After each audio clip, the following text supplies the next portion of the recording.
Assalamualaikum warahmatullahi wabarakatuh. Perkenalkan, nama saya Deswinta Eka Chandrawinata dari kelas 11-6 ingin menjelaskan tentang pendidikan Pancasila, yaitu dari rangkuman unit 1, 2, dan 3.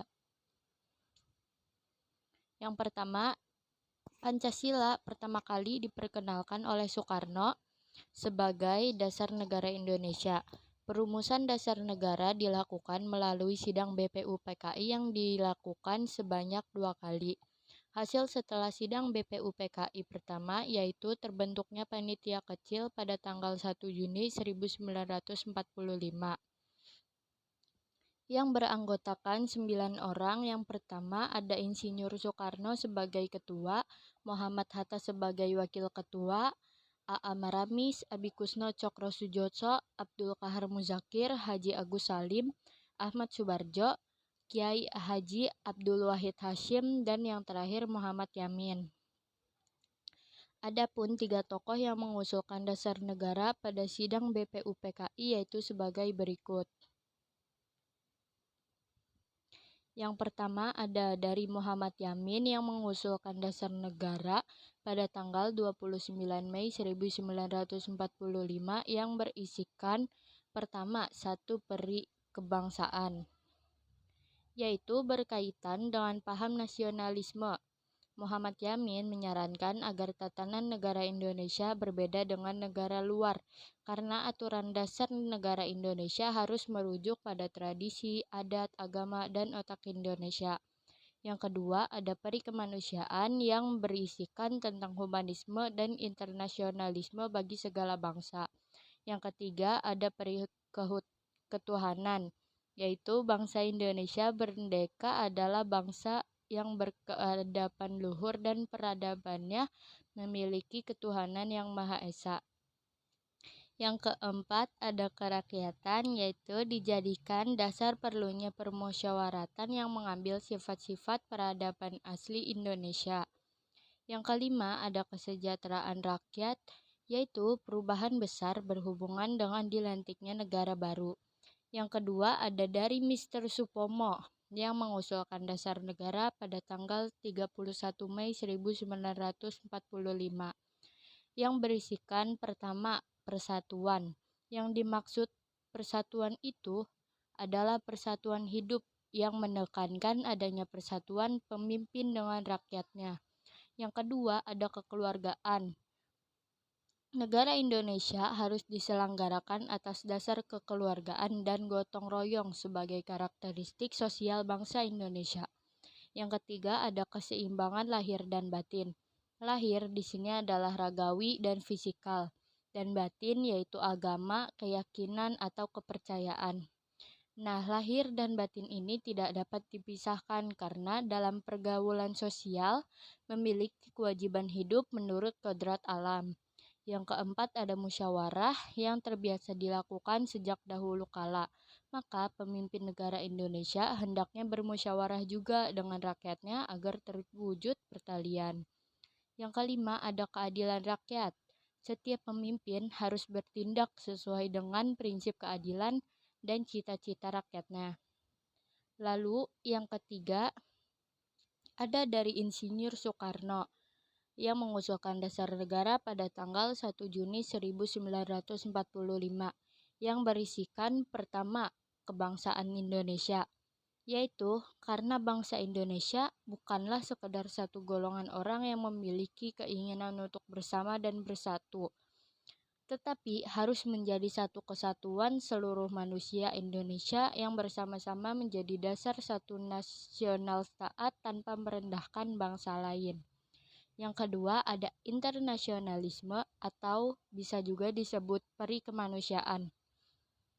Internasionalisme harus berakar pada nasionalisme dan tidak bermakna kosmopolitanisme atau paham komunitas tunggal yang memiliki moralitas yang sama. Yang ketiga ada mufakat atau demokrasi, yaitu syarat yang mutlak untuk kuatnya negara Indonesia adalah permusyawaratan dan perwakilan. Yang keempat, ada kesejahteraan sosial. Karena demokrasi juga berkaitan dengan kesejahteraan sosial dan ekonomi. Yang kelima ada ketuhanan atau ketuhanan yang berkebudayaan. Ketuhanan berbudi pekerti luhur yang menghormati satu sama lain. Lalu selanjutnya, sidang panitia 9 atau panitia kecil menghasilkan Piagam Jakarta pada tanggal 22 Juni 1945 yang melahirkan rumusan dan memberikan gambaran tentang maksud dan tujuan dasar negara Indonesia merdeka. Isi dari Piagam Jakarta terdiri dari 4 alinea yang kemudian menjadi pembukaan Undang-Undang Dasar 1945 yang tidak dapat diamandemen atau berubah karena berisi dasar negara. Namun terdapat juga perubahan isi yang awalnya bertuliskan ketuhanan dengan kewajiban menjalankan syariat Islam bagi pemeluknya. Namun isian ini ditentang oleh beberapa rakyat Indonesia dan diganti menjadi ketuhanan yang Maha Esa agar tidak terjadi perpecahan. Terdapat pula kesepakatan BPUPKI atau Badan Penyelidik Usaha Persiapan Kemerdekaan Indonesia yang menyebutkan kelompok Islam nasionalis Islam dan kelompok kebangsaan atau nasionalis sekuler yang tertulis dalam preambul atau mukadimah yang kemudian dibacakan oleh Soekarno sebagai Ketua Panitia Kecil pada sidang BPUPKI yang kedua. Selanjutnya dari unit 2 yaitu penerapan Pancasila dalam kehidupan bernegara.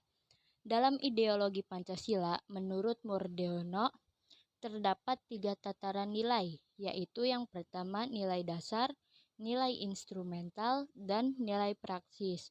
Nilai dasar adalah nilai yang kebenarannya absolut dan tidak akan berubah seiring dengan perkembangan zaman. Yang kedua ada nilai instrumental, yaitu nilai dari penjabaran Pancasila yang disesuaikan dengan konteks zaman dan perkembangannya. Yang ketiga ada nilai praksis yang merupakan nilai yang terdapat dalam penerapan Pancasila, baik tertulis maupun tidak tertulis. Nah, di sini ada 5 sila Pancasila. Yang pertama ada sila ketuhanan yang Maha Esa, yaitu negara menjamin kemerdekaan bagi warganya untuk memeluk agama yang dipercaya serta kebebasan beribadah. Yang kedua, kemanusiaan yang adil dan beradab, yaitu negara menjamin pemenuhan hak asasi manusia walaupun dalam praktiknya masih ditemukan pelanggaran dalam kehidupan sehari-hari. Yang ketiga, persatuan Indonesia, yaitu dengan berbahasa Indonesia sebagai bahasa persatuan dan bendera merah putih serta lambang negara Garuda Pancasila untuk pemersatu bangsa. Yang keempat, ada kerakyatan yang dipimpin oleh hikmat kebijaksanaan dalam permusyawaratan perwakilan, yaitu sebagai negara demokrasi, rakyat Indonesia memberikan kepercayaannya kepada wakil rakyat atau seperti DPR dan MPR untuk mewakilkan aspirasi rakyat serta selalu bermusyawarah. Yang kelima yaitu keadilan sosial bagi seluruh rakyat Indonesia, yaitu negara bertanggung jawab atas meratanya bantuan dan jaminan kesehatan serta fasilitas umum secara adil dan dengan sikap kekeluargaan. Lalu ada unit 3 yaitu tantangan berpancasila dalam kehidupan global. Karena pada abad ke-21 ini ditandai dengan kemajuan teknologi yang sangat pesat yang sudah banyak dirasakan oleh kita seperti perkembangan teknologi informasi dapat memiliki dampak positif sekaligus tantangan bagi eksistensi ideologi Pancasila, seperti kemudahan akses informasi yang menjadikan banyak ideologi yang tak sejalan dengan Pancasila dan mudah masuk ke masyarakat Indonesia tanpa tahu kebenarannya yang jelas. Itulah dampak kemajuan teknologi, diantaranya yaitu ada hoax dan post-truth yang sering kita temukan di sosial media maupun di kehidupan bermasyarakat. Di abad ke-21, banyak orang yang telah merasakan pertukaran informasi baik melalui internet, pemanfaatan big data, dan teknologi otomatisasi.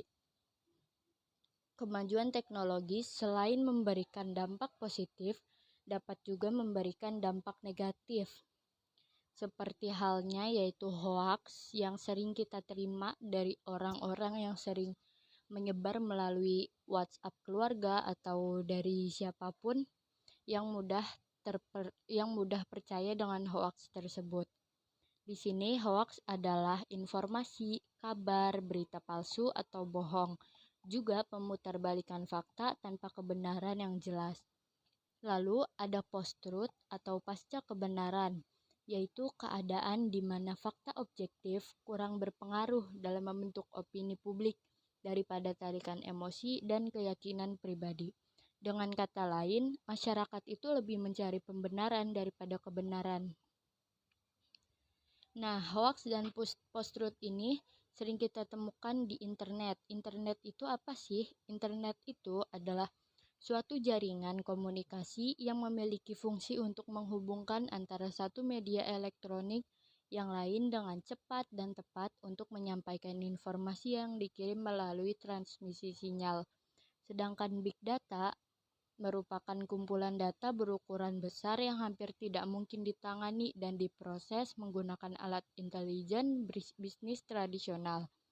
Lalu ada teknologi otomatisasi, yaitu sebuah cara untuk meringankan pekerjaan manusia melalui penggunaan mesin otomatis sehingga lebih mudah, efektif, dan efisien.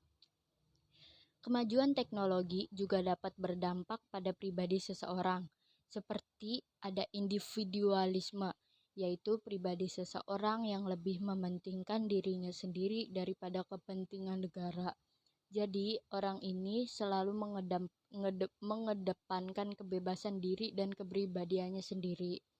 Lalu ada hedonisme yang sering dikaitkan dengan sifat boros, yaitu pribadi seseorang yang hanya mencari kesenangan semata dan selalu bersifat boros jadinya tuh. Yang ketiga ada konsumerisme, yaitu pribadi seseorang yang bergaya hidup boros dengan membeli barang demi kesenangan bukan kebutuhan. Pancasila sebagai dasar negara Indonesia menjadi kekuatan bagi rakyatnya untuk bersaing di kancah global yang menjunjung nilai-nilai luhur. Juga dapat seperti penguat nilai-nilai, yaitu yang pertama ada dimensi idealis, merupakan kualitas ideologi yang tercantum dalam nilai dasar dapat memberikan harapan kepada masyarakat mengenai masa depan yang lebih baik. Yang kedua, ada dimensi fleksibilitas, yaitu kemampuan ideologi dalam mempengaruhi dan menyesuaikan diri dengan perkembangan masyarakatnya. Lalu yang ketiga, ada dimensi realita, yaitu nilai dasar yang tercantum di ideologi tersebut mencerminkan kenyataan hidup dalam masyarakat. Sekian presentasi dari saya. Terima kasih telah menyaksikan, kurang lebihnya mohon maaf. Wassalamualaikum warahmatullahi wabarakatuh.